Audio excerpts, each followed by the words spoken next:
would like to thank Sharon Locke, our superintendent, Royal Richardson, our chairman of the school board, and the people who brought this information to light. Your swift and decisive actions are clearly what this town needs and hoped for. The Chester Academy parents and residents of Chester can't thank you enough for continuously keeping our children safe, keeping our families informed, and keeping their well-being a top priority. To the 300th sponsors and vendors, like you, we were all shocked and horrified by these actions. We will continue to support your businesses and thank you for supporting our town. To the public, please do not boycott the 300th parade and celebration finale. There are countless volunteers, sponsors, vendors, etc. that have put in a ton of time, effort, and money to keep the event on the 24th. For that reason, I urge you all to come, bring your families, and spend lots of money. It will be a great day and a lot of fun. Let's show we are stronger than the actions of a few. To the 300th committee, thank you for volunteering for this. As a passionate volunteer myself, I know how much time and effort go into all these events. However, the fact that you knowingly brought the Board of Selectmen a convicted sex offender and knew you needed a risk management plan is disappointing and disgusting. Trying to say you couldn't find anyone else is downright ludicrous. If you thought that the Board of Selectmen wouldn't hire this company because of the owner's felony convictions, why would you even risk bringing it to them? You were wrong in so many ways. I also want it noted that you failed with your risk management plan. Not only did I meet the person in question by himself at a town-sponsored event, but he approached me as the PTA vice president, asking if we wanted to partner with him. Not only did I have my children with me, but the rest of the PTA volunteers' kids and several other kids surrounding me. Not only have you failed this community and our children, but also victims of sexual assault. To the Board of Selectmen, your actions are appalling. This brings into question the moral compass of the board. We expect transparency and accountability from those who are meant to be serving in an elected position. It's astonishing that anyone in their right mind would knowingly hire a level 2 convicted sexual predator and allow them access to our children. There needs to be consequences for these actions as well as change going forward. I have compiled several questions for you, and we demand answers. Short answers, yes or no, will be sufficient. What is the town policy for background checks on volunteers, vendors, hired employees, and contractors? I can't quote them. Do a quarry report and like that? Or? I don't know. Okay. Was a background check done on the representative of Event Central?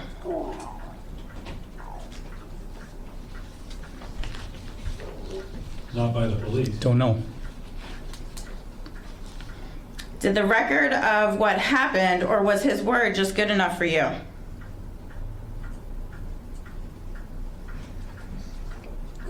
We didn't talk, the Board of Selectmen did not talk to this individual, if that's what you're asking.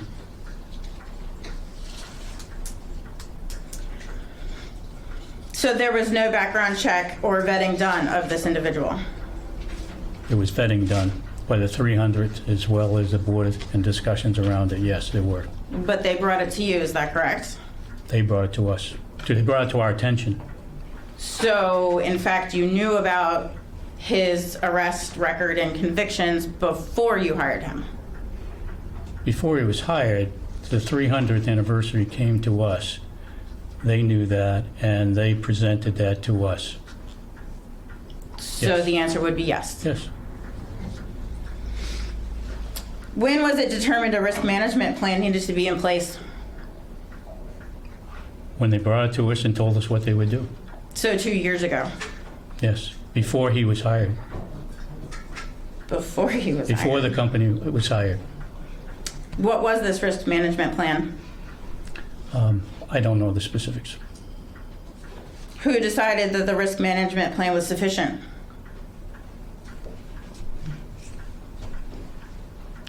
Oh, no.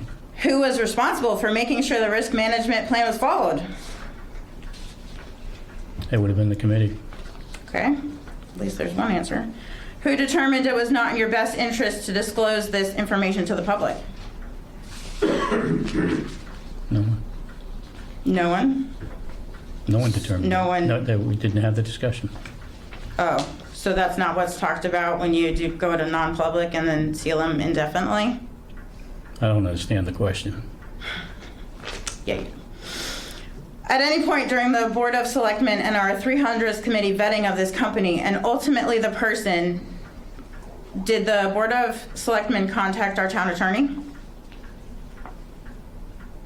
in regards to hiring this person? I don't recall.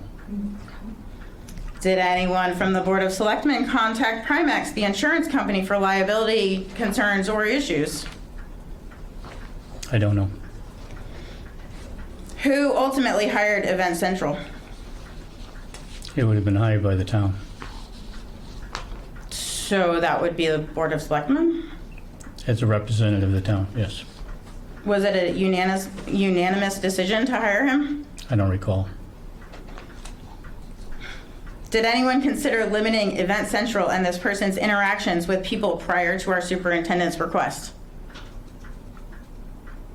I don't know. Is this the first known case of hiring a sexual offender by the Board of Selectmen? We had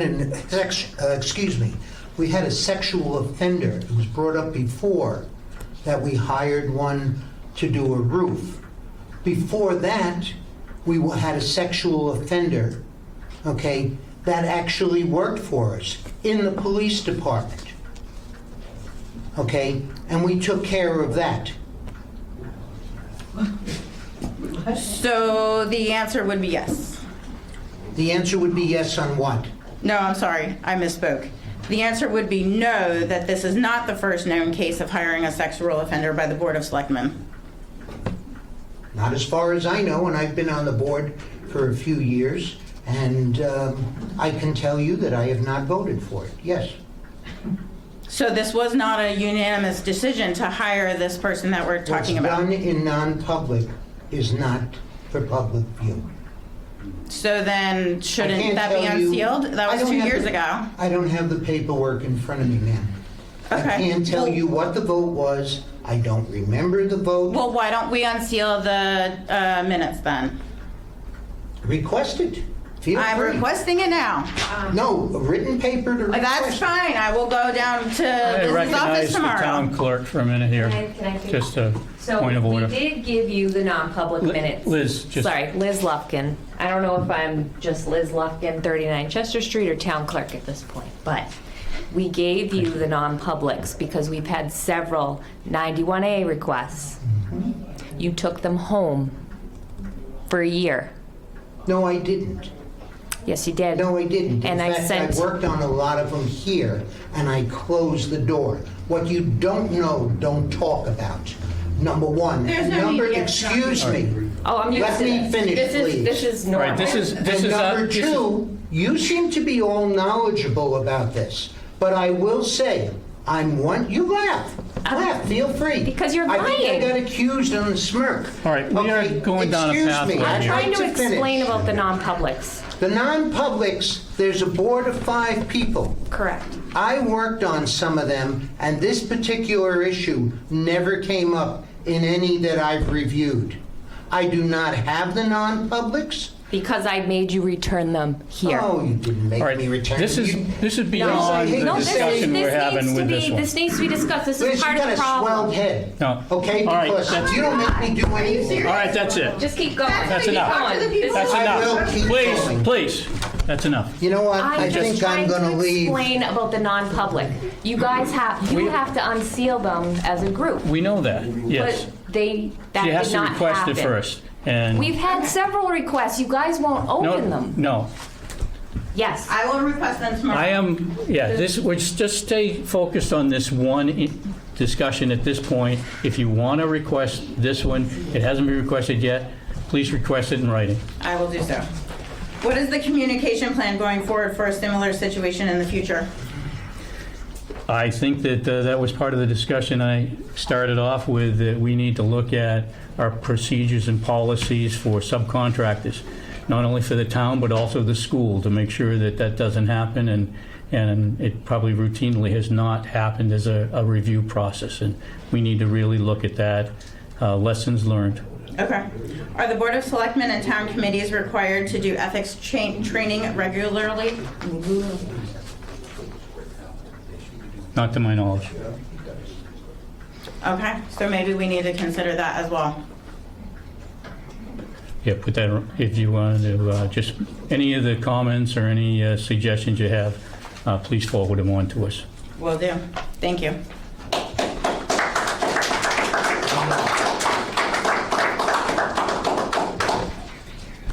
Okay. Chairman, may I address? You may, yes, sir.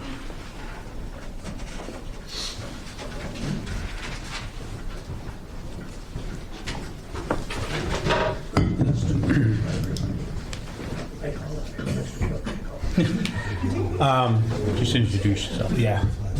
I see some new faces in the audience. Thank you for coming out. For those who don't know me, my name is Aaron Barabee. I'm the chief of police with the town. Recent. Keep it quiet so we can listen. Sir. Bob? Bob. Sorry. Recent information has been released in regards to someone that was hired by the town or the 300th committee in regards to organizing an event in the town, the 300th anniversary. During that information being released, several boards or committees had released a statement that indicated that the subject was vetted or a background check was done. Then they had indicated that the police department had done that. The chairman has retracted that and said that that was not accurate. That is correct. The police department does not do that. We did not do that during this event. And we can't. State law prohibits me from doing that.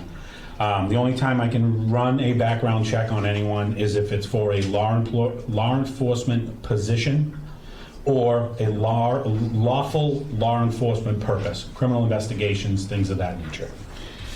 I've been doing this job for 21 years, and this last week has been, I would say, one of the worst weeks of my life. I have been accused of being a cohort with the Board of Selectmen. For the people that are new here, or haven't come to a Board of Selectmen's meeting, I'm the complete opposite of that, if you know me. I mean, I push boundaries all the time because I want to make sure we're doing things right. People that I see some people smiling in here because they know I do that.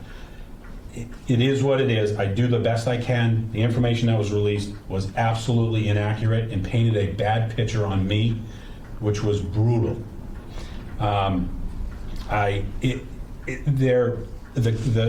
infectious information that went out on social media by keyboard cowboys, which I see none of them in this room right now. I see the people that have integrity to ask questions. Thank you. Thank you very much.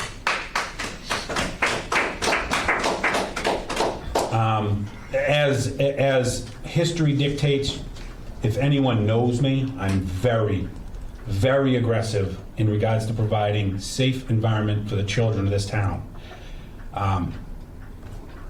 The sex offender that we're talking about is in prison for the rest of his life because of me. Sorry, I'm pissed. The comment that we had a sex offender on the PD, that's inaccurate. There was a subject that worked for the PD in the late 70s, early 80s. That person is the one that's serving the rest of his life in jail. Chief, we're not talking about the same person, okay? He didn't come to you.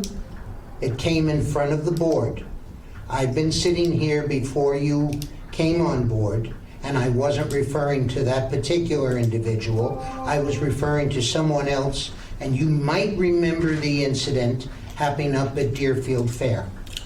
And that was one that I was referring to. Yeah, and he is, and again, he's not a sexual offender. There was allegations that were made. I get that point. Right. But to make it clear, we do not have a sexual offender on our PD because that's just wrong.